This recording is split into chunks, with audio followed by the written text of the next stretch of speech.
Hello everyone again. The third day of the A4Q World Congress. It's rolling and it's been really exciting.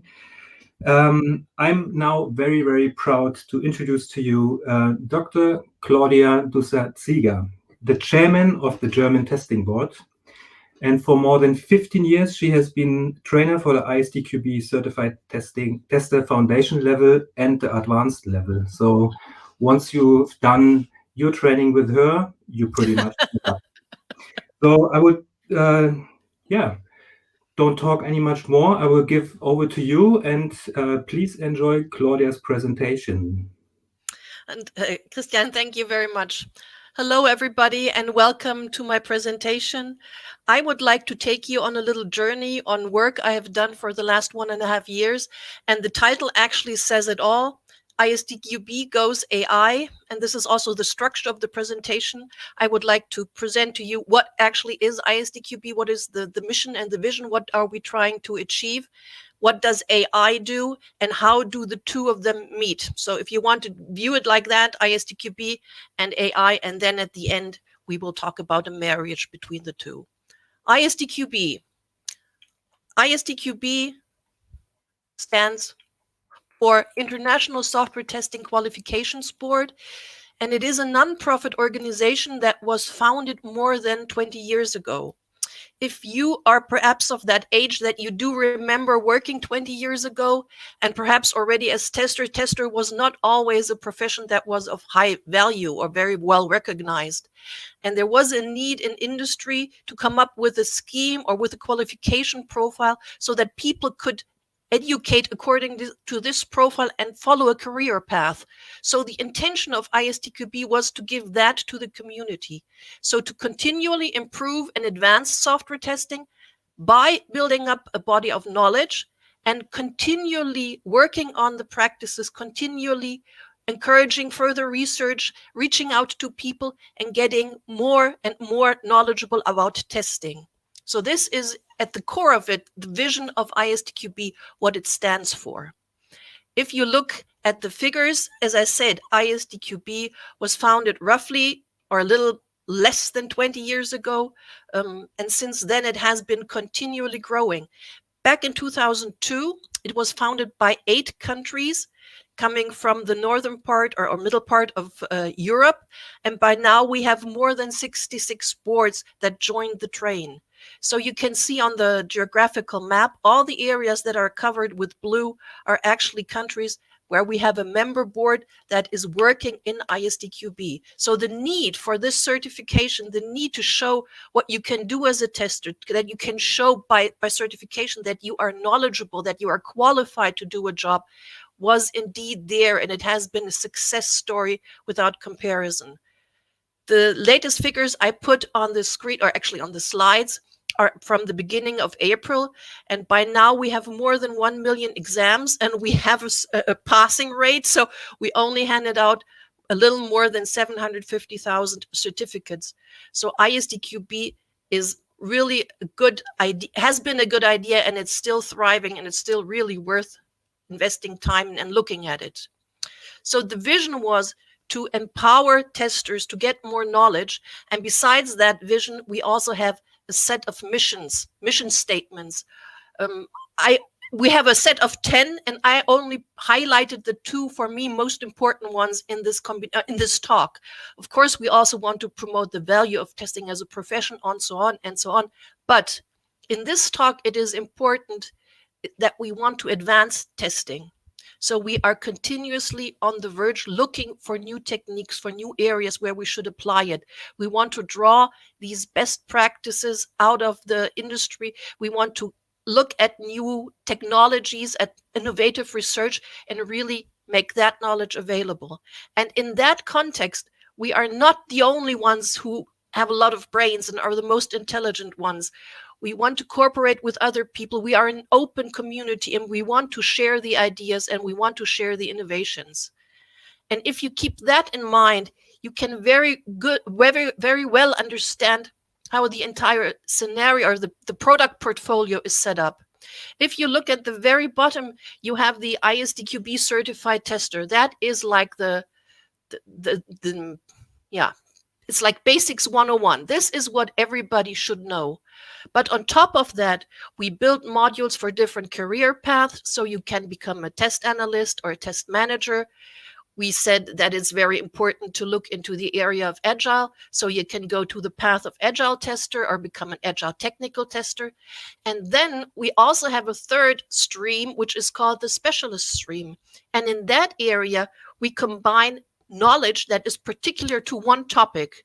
So you can either do a certificate for a security tester, or for test automation engineer, or for usability testing, or for performance testing or acceptance testing.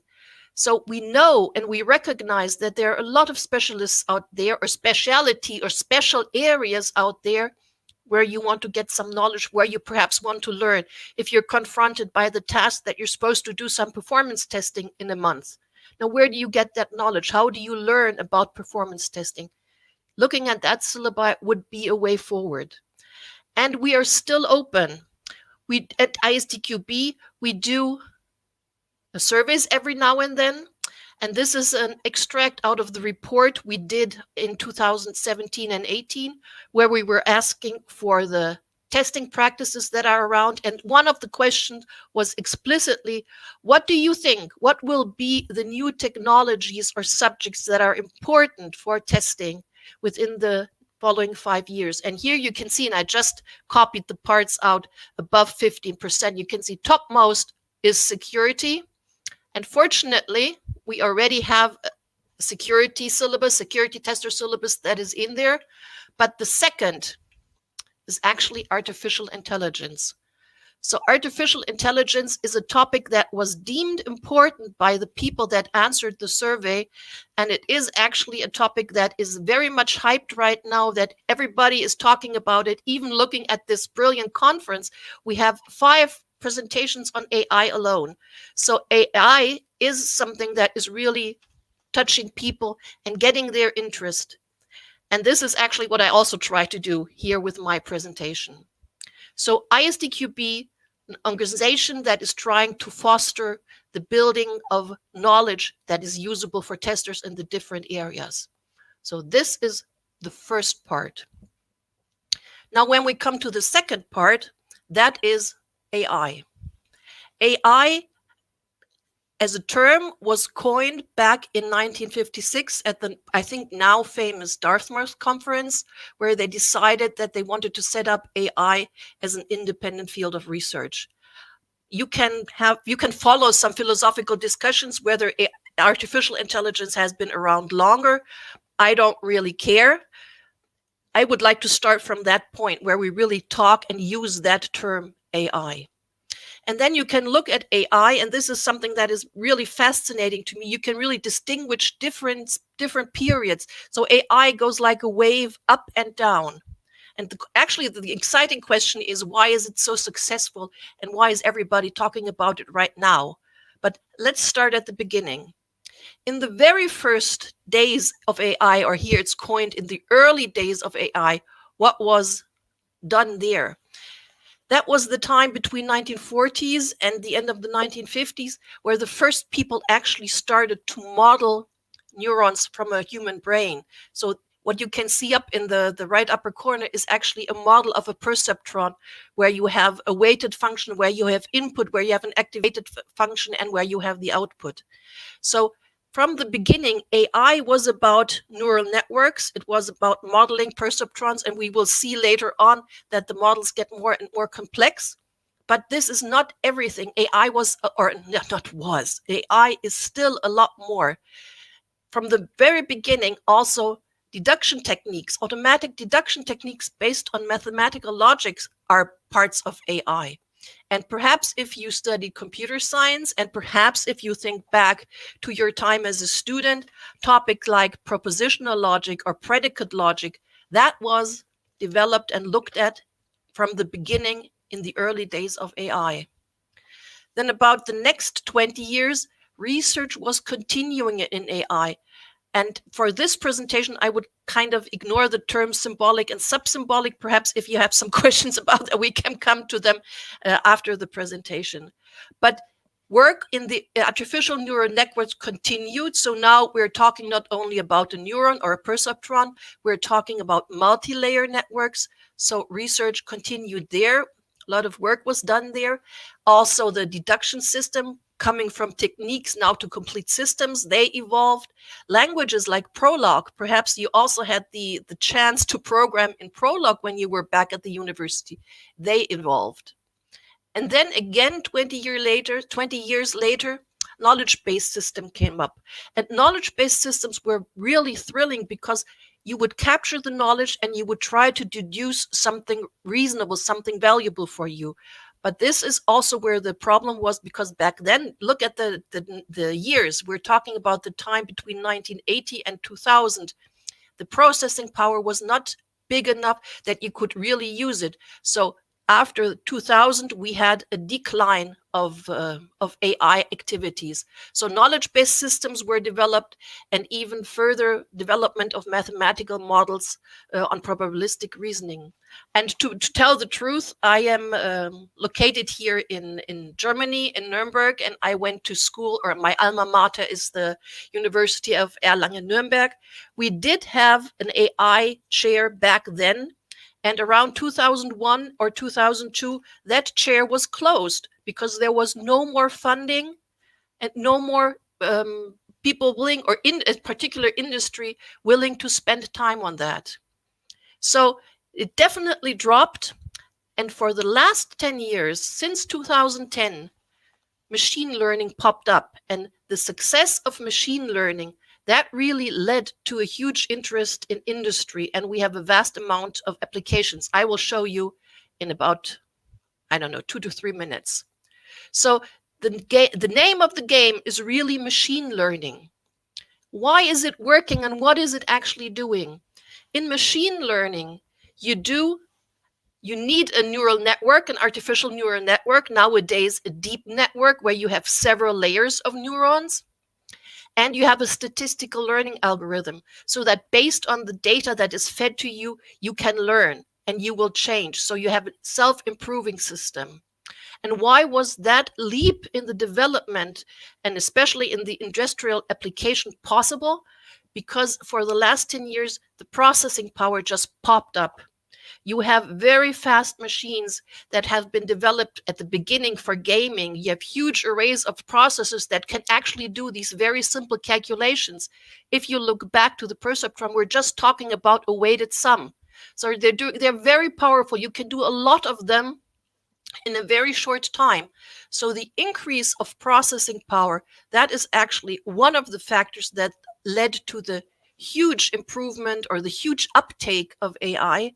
And the second aspect is the availability of data. Due to the fact that we are more and more used to digitalizing our environment, using the internet, using web shops, doing services with the government via the internet, a lot of, not only with government, also for fabrication, also for other topics, a lot of data is available, and the machine learning algorithms have sufficient data to learn from it. So the availability of data is one important point, and then also the processing power, that you have enough power that you get the results in a reasonable number of time. You don't want to wait for the calculation several days. You actually want to have them right away. Machine learning did the trick in combination with these factors that just evolved over the last 10 years. And if you look at the areas of application, they are so many. The ones I want to present to you are just a few, just to give you an example, to give you an idea what is possible. And I bet you are already surrounded by AI-based applications or AI-based systems, and perhaps you don't even know it. Medical diagnosis is a large area of AI-based systems. And there are systems out there that are equal or even better than a medical expert. Let's take as an example a software that makes a diagnosis whether you have a particular type of cancer. If you compare that to a normal doctor, even if he's an expert, he probably looked at 1,000 patients or of 10,000 patients, or at the radio images, the CR images, CT images of a patient. He looked at perhaps 1,000, or if he has been working for a long time and did a good job, perhaps even 10,000. But such an AI-based system can look at hundreds, thousands, or perhaps millions of data. So in medical diagnosis, AI systems are already well established and at least as good as an expert doctor.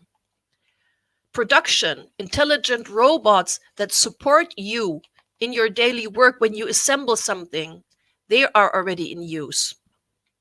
Predictive maintenance, using data on machines, in this case on a caterpillar, but you can also take all different kinds of machines. If you have historical data from which the system can learn, they can make predictions into the future and tell you when you need to do maintenance. So predictive maintenance in the industry is a very hot topic right now. Autonomous driving. For the last 5 years, or perhaps, well, the research has been going on longer, but the autonomous system, the assistant cruise control, the assistant driving functions, they are continuously increasing. Right now, we're talking about the autonomous level 3 or 4, where the car is almost taking over the control of the where the AI system is almost taking over the control of the car. That has been around, and it is a large challenge. This morning we had a presentation on the challenges in testing autonomous driving, because it's, how do you do that? How do you simulate the environment? How do you make sure that you consider all the cases? How do you make sure that you don't have such a glitch as the Tesla with the white truck against a bright sky? So autonomous driving is definitely also an area of application that has been around and will be around for a long, long time. Web shops, I don't think I need to say anything about web shops. Predictions based on your behavior, what you bought in the last couple of weeks and months, will be used by AI-based systems to offer you additional products for which they think you are likely to buy them. So web shops and voice recognition and translation. I don't know if you have used DeepL, a translation tool. I have been using it very often lately. I am really, really amazed on the quality of the translation. It's brilliant. It's really very good. So we have a lot of areas where we are already encountering and seeing AI-based systems. And the hype cycle, and I took the hype cycle from Gardner for you from last year. The hype cycle for artificial intelligence is not over yet. We have still a lot of topics that are still on the innovation trigger, so that are still going up.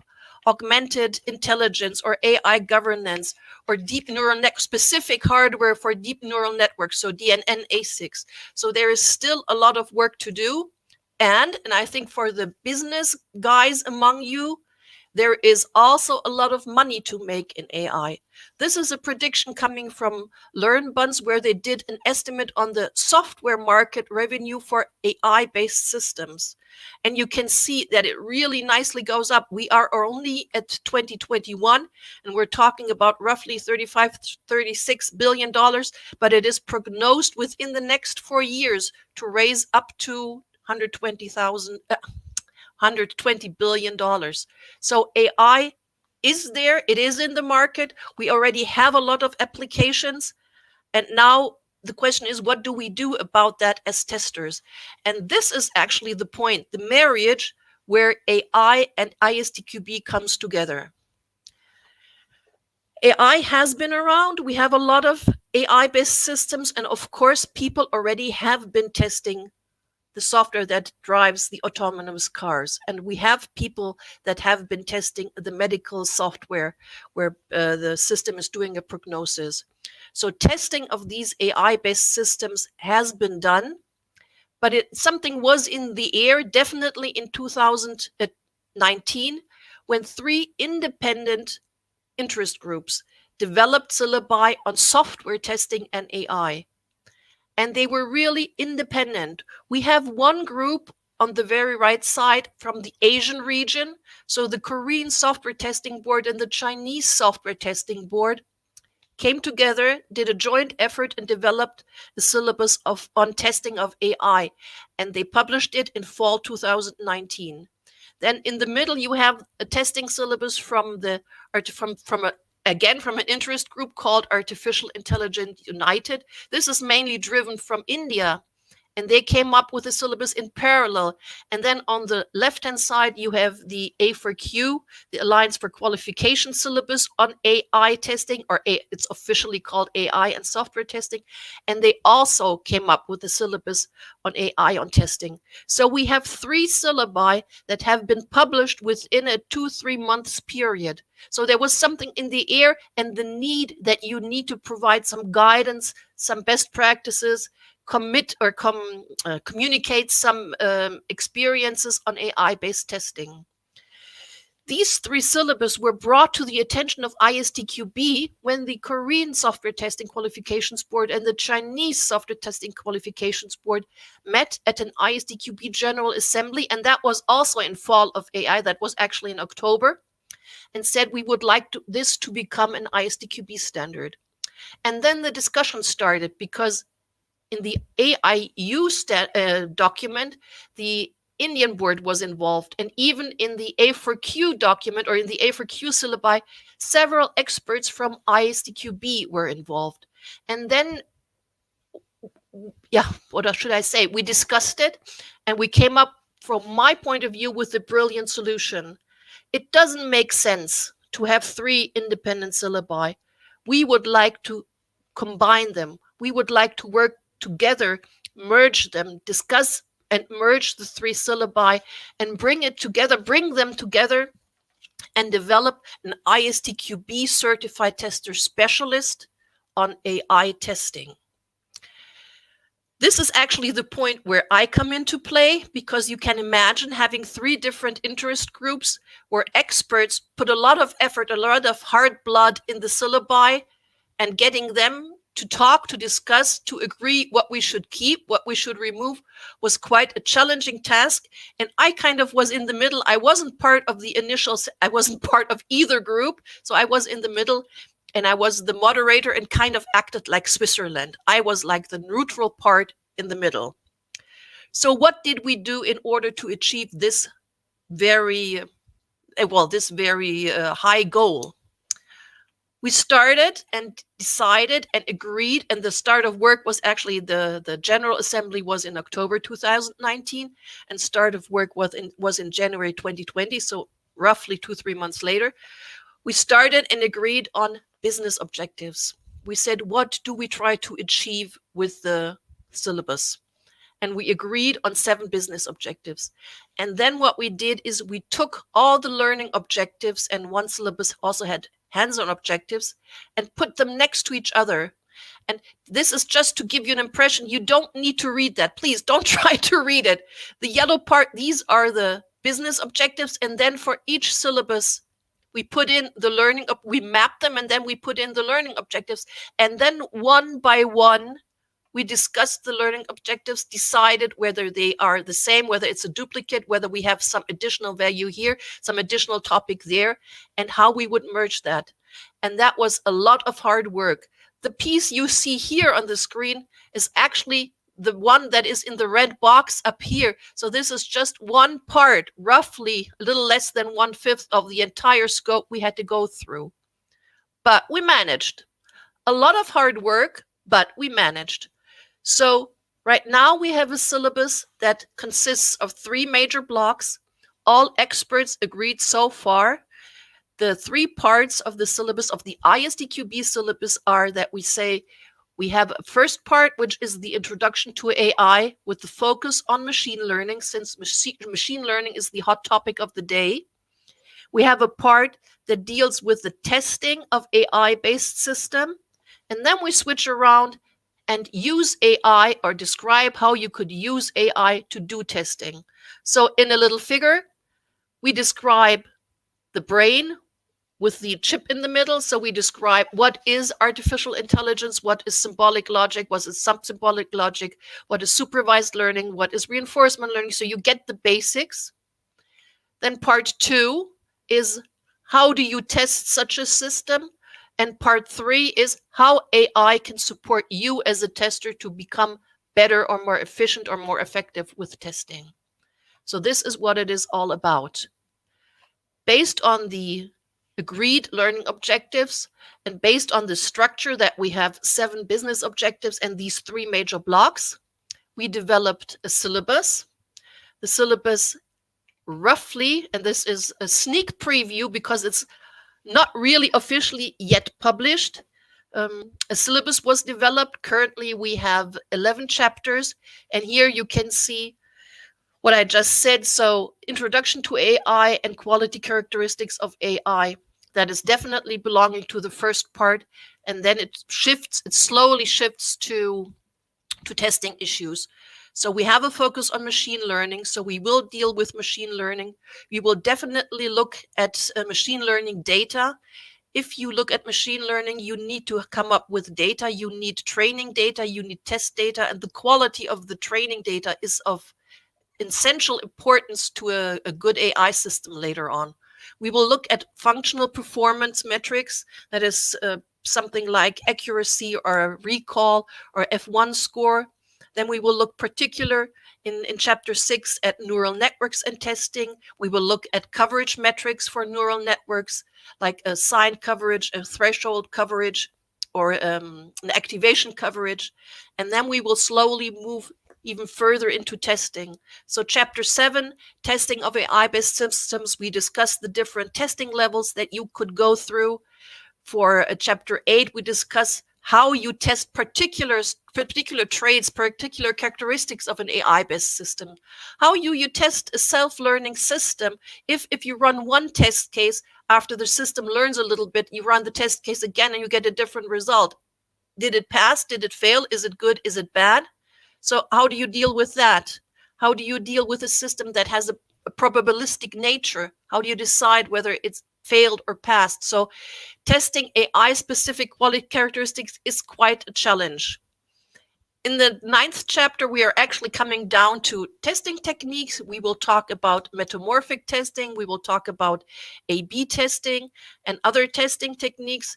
And then 10 is the use of test environments for AI testing, because you have specific requirements for them. We have to talk about simulation. And then the last part, and I don't say it has the same size as the others, but the last part is indeed using AI for testing. How can you use AI, for example, in the analysis of defects, or for example, in the optimization of a regression test set in order to get the best benefit out of the testing time you have? So this is the current content that we have in the syllabus. One specialty is that we have hands-on exercises. So we try to be very pragmatic and give a lot of value to the people who would go into the trainings. We enforce that you actually, as a participant, need to do some work on a machine learning system. So you get some experience how the data influences the results, how you can run the tests. So it's not a pen and paper and pencil exercise. We do have them too, but we really have some hands-on some hands-on exercises on how to deal with machine learning. I think it's very, very thrilling. Where are we right now?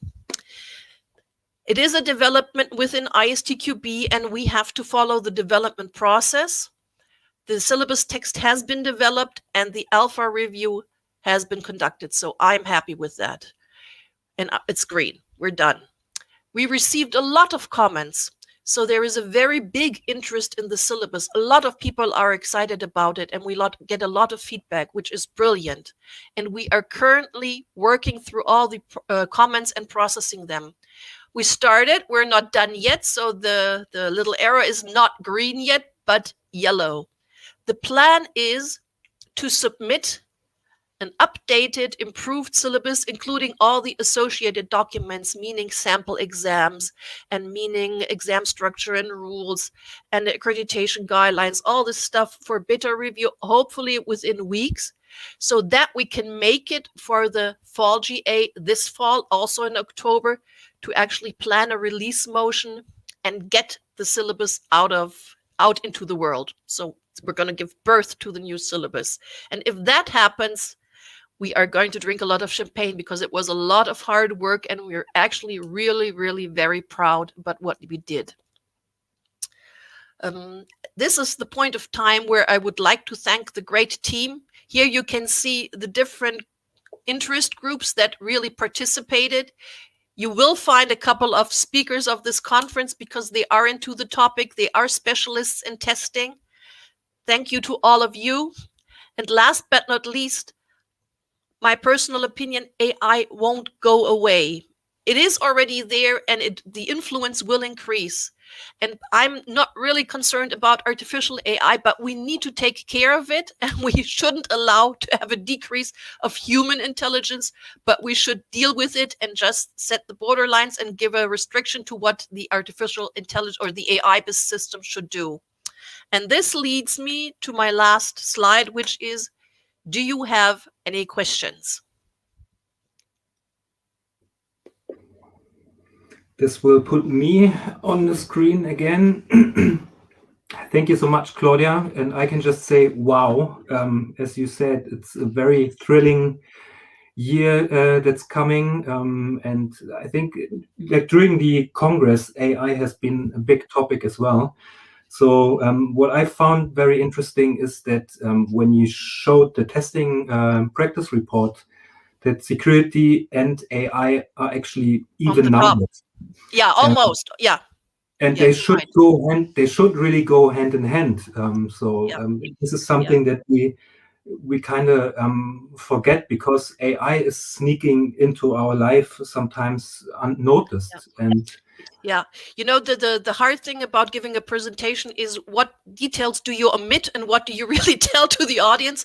So adversarial attacks and data poisoning is also part, because the quality of the training data is so important. So we also have this security aspect in there, of course, only as one aspect or one quality characteristic beyond between a lot of them. But yes, adversarial attack, data poisoning, interesting, very interesting. Yep. Yeah, so we do have a lot of likes. I can't see any questions at the moment. Please, we still have a couple minutes left if you have any questions. If not, this topic reminds me of one of my favorite books as well, from Mark Ellsberg, Blackout. I don't know. Oh, yes. Very scary, too close to reality. But yes. You know, this is the topic, because they sneak in and everything shuts down properly, because everything and everybody is connected, even our power supply. Yeah. So that was very interesting. And AI always reminds me of that book somehow. So yeah, I think we can't avoid that. It already sneaked in. It's already there. It's not something that will come in 10 years. Definitely not. We are already in there, but we need to take control, and we need to make sure that we have the quality and the safety that we want. Yeah, and you are creating the awareness. Yes. Yeah. So I hope I made everybody curious so that you're waiting for the syllabus to come up.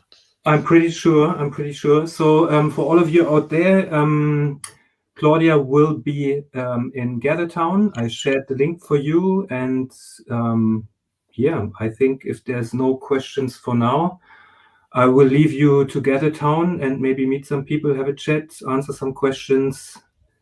And I can just say a huge thank you for taking time for the A4Q World Congress. And Christian, thank you very much for your nice moderation. Thank you. Yeah, here we have a comment. Thank you. Thank you. So yeah, I really enjoyed it. Then let's meet in Gathertown. Let's meet in Gathertown. Let's See you. Meet in Thank you, Klaudia. See you. Everyone. Bye. Bye.